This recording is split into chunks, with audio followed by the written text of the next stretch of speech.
नमस्कार दोस्तों, VK knowledge electrical में आप सभी का स्वागत है। दोस्तों, हिमाचल प्रदेश एसएससी का ये पेपर है और ये रिसेंटली 4 सितंबर 2022 को ये पेपर हुआ है। Junior instructor workshop calculation and science का पेपर है, लेकिन इलेक्ट्रीशियन के इसमें काफ़ी सारे क्वेश्चन हैं। कंप्लीट लास्ट तक इस वीडियो को देखना, एक प्रॉपर आंसर की प्रोवाइड आपको करवाएंगे।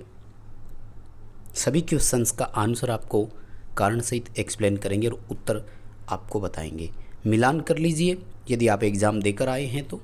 एग्ज़ाम नहीं दिया तो भी वीडियो देखिए, क्योंकि क्वेश्चन बड़े इंपॉर्टेंट है, काफ़ी अच्छे लेवल के क्वेश्चन है। प्रतियोगी परीक्षाओं की तैयारी आप कर रहे हैं तो मुझे लगता है कि इस क्वेश्चन को समझना, इस पेपर को समझना आपके लिए बहुत ज़रूरी है। आइए आज के क्वेश्चनों से शुरू करते हैं। आगे बढ़ने से पहले रिक्वेस्ट ज़रूर करूंगा दोस्तों कि चैनल से पहली बार जुड़े हैं तो सब्सक्राइब ज़रूर करें। ये वीडियो अपने दोस्तों को फॉरवर्ड करें ताकि जो भी एग्ज़ाम देकर आए हैं वो उसे मिलान कर सकें और एग्ज़ाम नहीं दिया तो कुछ नया सीख सकें। आइए क्वेश्चन आपके सामने। हालांकि पेपर लेवल भी बड़ा था दोस्तों और टाइम की भी बहुत कमी थी। सोचने वाली बात है कि 200 क्वेश्चन आपको 2 घंटे में यानी 120 मिनट में करवाए जा रहे हैं। ये तो बहुत कम टाइम हो गया। लगभग आपको 40 सेकंड भी क्वेश्चन अटेंड करने को नहीं मिले, जो कि कंपटीशन एग्ज़ाम की दृष्टि से बहुत कम समय होता है। आइए क्वेश्चनों की बात करते हैं। तो नंबर 1 सवाल आपके सामने है। क्वेश्चन पेपर हिंदी इंग्लिश दोनों भाषाओं में है। मुझे लगता है कि अब सभी इस पेपर को आसानी से समझ पाएंगे। बहुत बार बच्चे हिंदी इंग्लिश वाले कमेंट्स करते हैं, तो आज दोनों के लिए है। सवाल नंबर 1 क्या कहता है, ध्यान से सुनिएगा। 3 फेज़ इंडक्शन मोटर में पावर फैक्टर का कंपैरिजन करवाया जा रहा है। स्टार्टिंग और रनिंग में कैसे कैसे होता है। माय डियर, पावर फैक्टर की 2-3 चीज़ें आपको याद है, इसलिए आप इस क्वेश्चन को अच्छे से कर सकते हैं। मैं बताता हूँ, सुनिए। सबसे पहली चीज़ तो आप सब जानते हैं कि नो लोड पर एक इंडक्शन मोटर का पावर फैक्टर 0.1 से 0.2 होता है। लैगिंग तो होता ही है। इंडक्शन मोटर का पावर फैक्टर सदैव लैगिंग होता है, इसमें तो कोई डाउट नहीं रखना है, क्योंकि मोटर इंडक्टिव लोड होती है। अगर फुल लोड की मैं बात करूं आपसे, तो जो स्क्रोल केज होती है उसका 0.7 से 0.8 लैगिंग, और स्लिप रिंग इंडक्शन मोटर होती है तो उसका 0.8 से 0.9 लैगिंग होता है। अब आप कंपेरिजन देख लो खुद ही, यानी नो लोड की अपेक्षा फुल लोड पर पावर फैक्टर ज़्यादा होता है और अच्छा होता है। इसके लिए एक लाइन बोली जाती है, याद रखना आपको, अगर याद रह सके तो, कि भार बढ़ने के साथ पावर फैक्टर बढ़ता जाता है। यानी जैसे जैसे एक इंडक्शन मोटर पर लोड बढ़ता है वैसे वैसे उसका पावर फैक्टर भी बढ़ता जाता है। पावर फैक्टर बिल्कुल मैक्सिमम पर जाता है और जैसे ही लोड मेंटेन हो जाता है पावर फैक्टर थोड़ा सा डाउन आता है, घटकर अपनी वैल्यू पर आ जाता है, जो उसकी एग्जैक्ट वैल्यू होती है। क्वेश्चन का आंसर आपको क्या करना होगा माय डियर, इंग्लिश को ही देखें तो शायद समझ में आएगा। बी ऑप्शन करना है। Power factor at starting is low as compared to that while running, यानी रनिंग की तुलना में स्टार्टिंग में कम होता है। सेकंड क्वेश्चन आपके सामने है, क्या कह रहा है, थोड़ा सा अधूरा लिखा है सेकंड क्वेश्चन भाई, पूरा क्वेश्चन नहीं है, मैं आपको बता दूं, क्योंकि इस क्वेश्चन के अकॉर्डिंग तो ऑप्शन जो है ना, 2 ऑप्शन इसके सही बन रहे हैं। सवाल कह रहा है कि जब स्टार्ट बटन को दबाया जाता है तो एक 3 फेज़ इंडक्शन मोटर स्टार्ट नहीं हो रही है, बताइए इसका कारण क्या है। क्वेश्चन अधूरा छोड़ दिया। स्टार्ट बटन दबाया जाता है तो मोटर स्टार्ट नहीं होती है, लेकिन अगर हम कॉन्टेक्टर को मैनुअली प्रेस करते हैं यानी हाथ से दबा देते हैं तो मोटर स्टार्ट हो जाती है। अगर ऐसी शर्त होती देन एनवीसी ओपन है, बी उत्तर करना है। लेकिन दोस्तों यहाँ पर इसने आगे कुछ नहीं बताया, तो फिर ओवरलोड में भी फॉल्ट होता है, क्योंकि ओवरलोड का एक एनसी कॉन्टेक्ट लिया होता है स्टार्टिंग के लिए, कि जब रिले नहीं आ रही होती है तो ये एनसी होना है। मान लो कि बाई चांस ओवरलोड ही ख़राब हो गई हो और इसका ये कॉन्टेक्ट परमानेंट ओपन हो गया हो, तब भी तो नहीं चलेगा। अधूरा क्वेश्चन है, इसलिए ऑफिशियल आंसर की में क्या मानते हैं देखना होगा।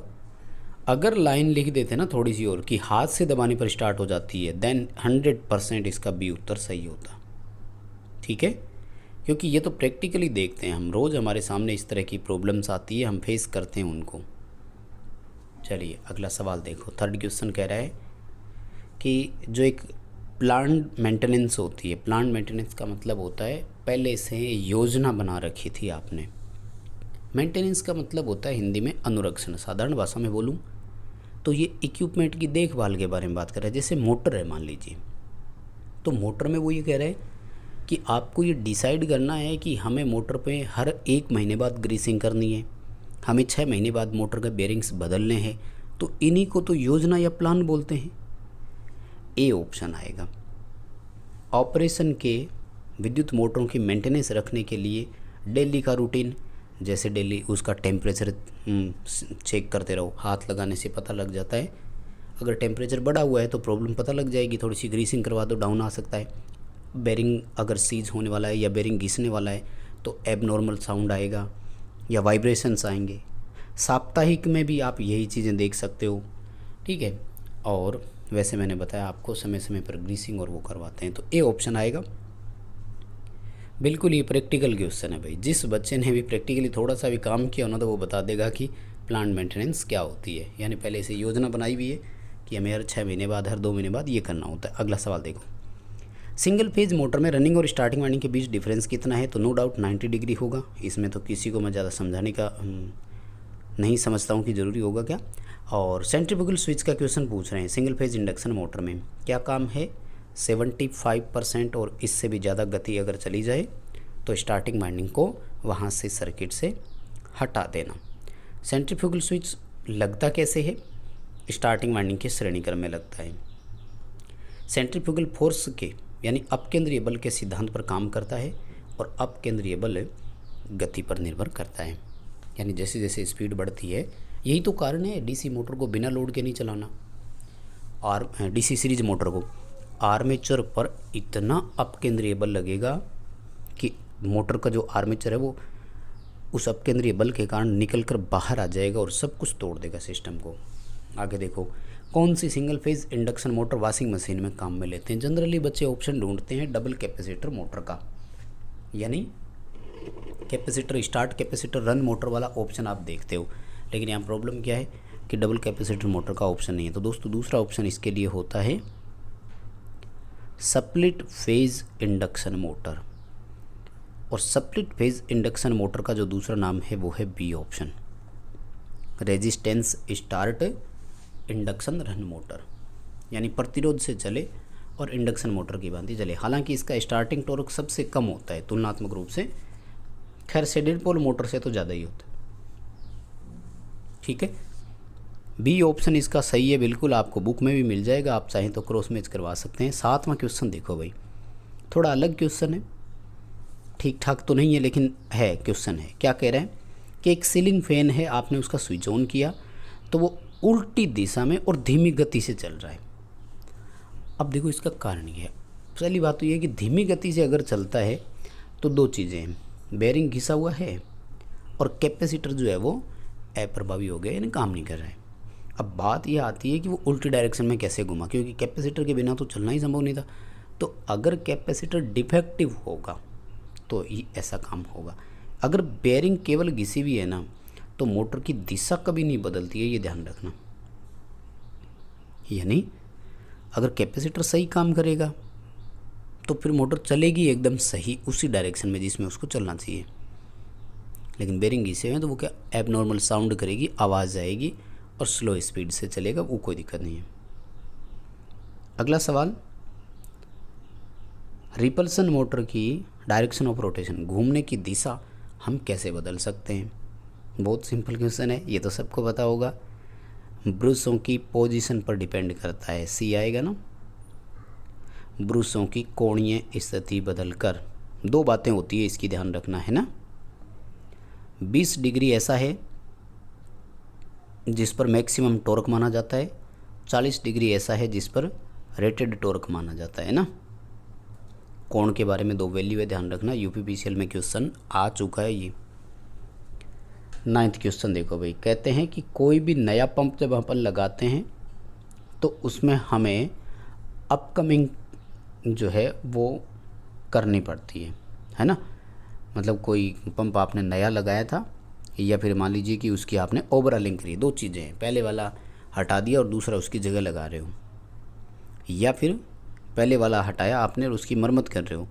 तो जैसे आप वापस लगाओगे ना, तो आपको दो चीज़ें ध्यान में रखनी है। एक तो उसकी डायरेक्शन ऑफ रोटेशन, बिल्कुल सही बात है, कुछ पंप ऐसे होते हैं जो उल्टी डायरेक्शन में रोटेट करेंगे तो पानी नहीं उठाएंगे। और दूसरा, स्टार्टिंग के समय उनकी प्राइमिंग करना। प्राइमिंग मतलब थोड़ा सा पानी पहले उनमें ऊपर से भरना पड़ता है। दोस्तों, इस पंप को प्रत्यागामी पंप बोलते हैं, रेसिप्रोकेटिंग पंप के नाम से जाने जाते हैं। ये उत्तर आएगा। अगर इनकी डायरेक्शन ऑफ रोटेशन उल्टी है तो ये पानी नहीं उठाएंगे। अब अगर आपने इनमें प्राइमिंग नहीं करी तब भी ये पानी नहीं उठाएंगे, यानी सीधा चला दिया, पहले इनमें क्या पानी भरना पड़ता है। आगे देखो भाई, इलेक्ट्रिक ड्राइव की परिभाषा पूछी है। ये तो आईटीआई वाला बच्चा भी बता सकता है, क्योंकि आजकल आईटीआई में ड्राइव के क्वेश्चन बहुत आते हैं। वास्तव में इलेक्ट्रिक ड्राइव आजकल वीएफडी का यूज करते हैं, और हम सब जान रहे हैं कि इनमें एक मोटर होती है और हम उस ड्राइव से उस मोटर को कंट्रोल करते हैं बस। बाकी काम तो जो मोटर को करना होता है वही काम है सारा। इसमें फ़ायदा ये होता है कि एक तो स्पीड बहुत अच्छे से कंट्रोल हो जाती है और टॉर्क कांस्टेंट रख दिया जाता है, यानी ड्राइव से हम नियत टॉर्क पर गति परिवर्तन करते हैं। सी उत्तर आएगा। मशीन होती है जो यांत्रिक ऊर्जा को विद्युत ऊर्जा को यांत्रिक ऊर्जा में बदलती है। ठीक है, ड्राइव का एक प्रकार है। सी उत्तर सही रहेगा। आप यदि सी एग्जाम्पल आंसर इसका करके आए तो आपका सही है, नो डाउट। आगे देखो, कह रहा है कि मशीन में उत्पन्न ऊष्मा को क्षय करने के लिए डिज़ाइन किया गया परिपथ कौन सा है। देखो, मशीन के अंदर अगर हीट डेवलप हो रही है ना, तो एक थर्मल सर्किट लगता है जो उसमें हीट प्रोड्यूस हो रही है उसको डिसिपेट करे, यानी वहीं पर वो उसको ख़त्म कर दे, विसरित कर दे। इसके लिए हमें एक तापीय सर्किट की ज़रूरत होती है। हालांकि तापीय सर्किट तो क्या होता है, एक्चुअल में थर्मिस्टर लगता है मोटर के अंदर ही। तो ये क्या ताप के आधार पर काम करता है, आप सब जानते हो। थर्मिस्टर में एनटीसी होता है, यानी नेगेटिव टेम्परेचर कोफिशिएंट होता है। तो जैसे जैसे टेम्परेचर बढ़ता है तो इसका रेजिस्टेंस घटता है और चालकता बढ़ती है।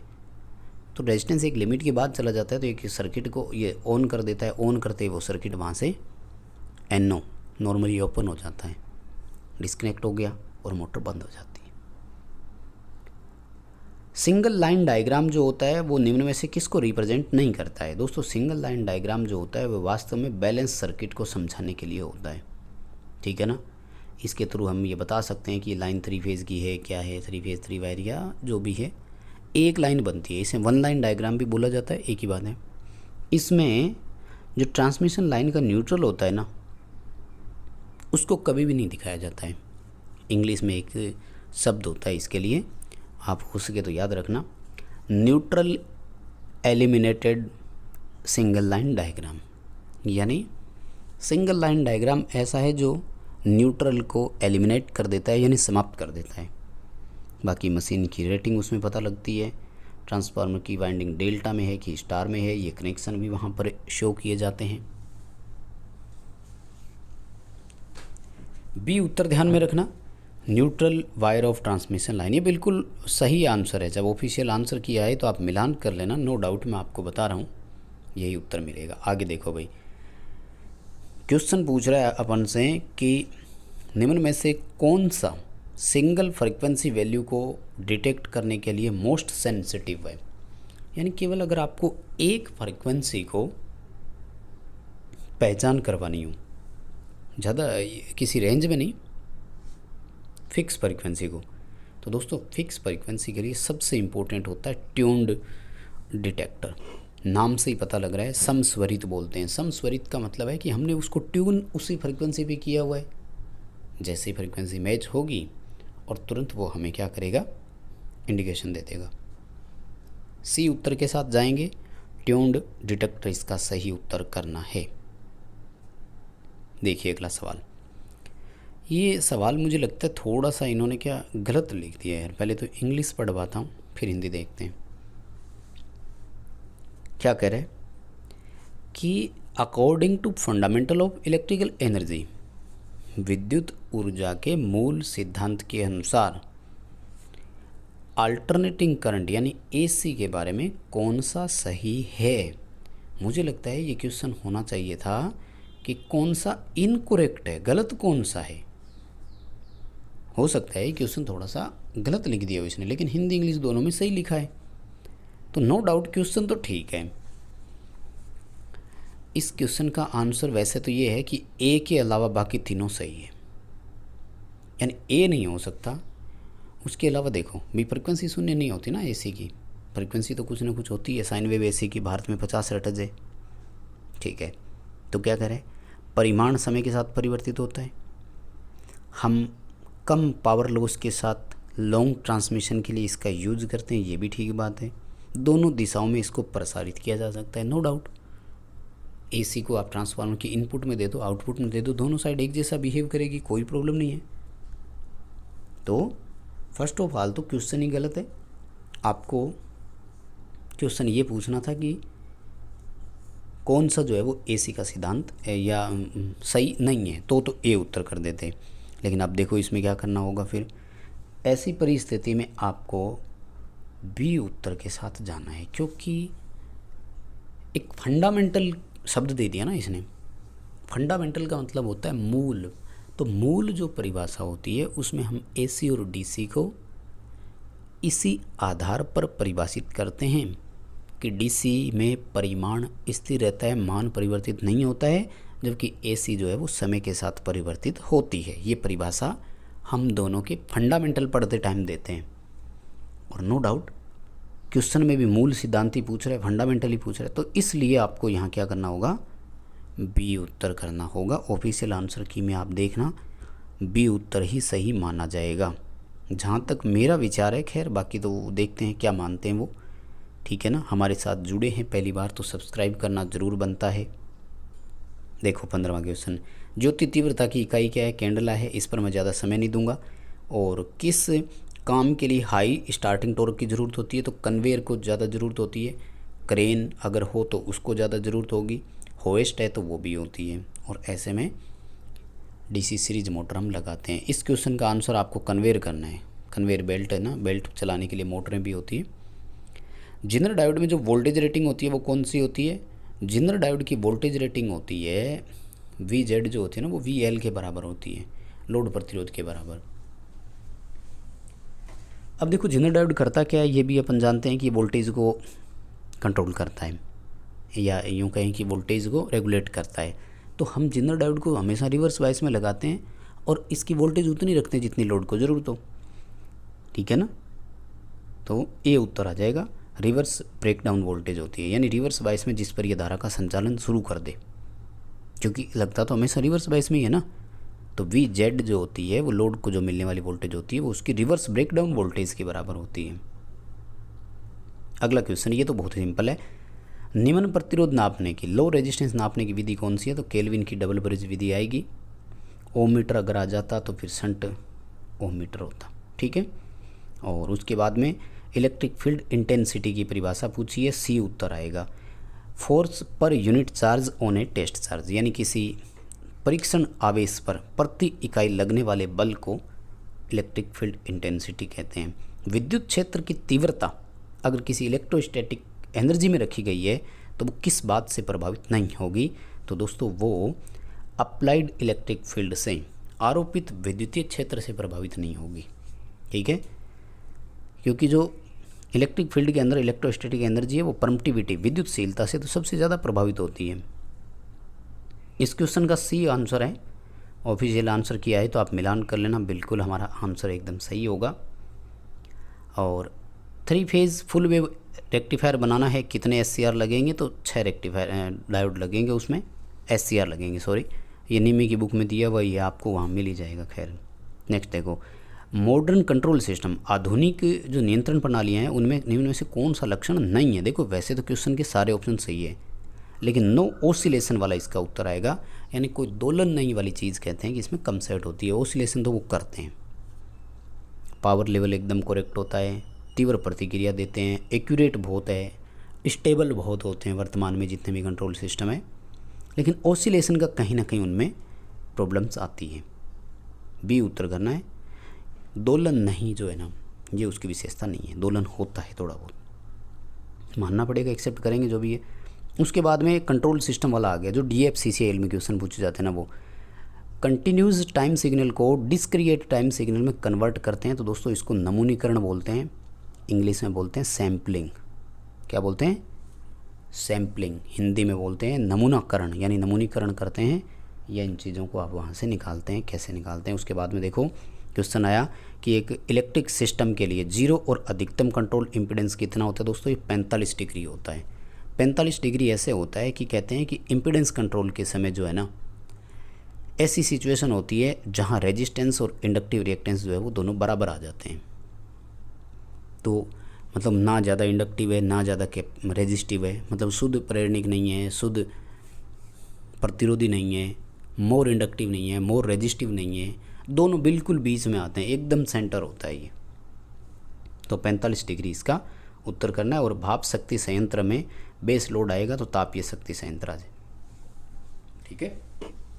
बेस लोड के रूप में थर्मल पावर प्लांट आएगा जो स्टीम से ऑपरेट हो रहा है, ठीक है दोस्तों। करवाऊंगा आज 25 क्वेश्चन ही आपको, लेकिन विश्वास है कि क्वेश्चन बहुत अच्छे से समझ में आए होंगे। पेपर देकर आए हैं और वीडियो देख रहे हैं तो मुझे लगता है कि ज़रूर आप इस वीडियो से प्रभावित होंगे।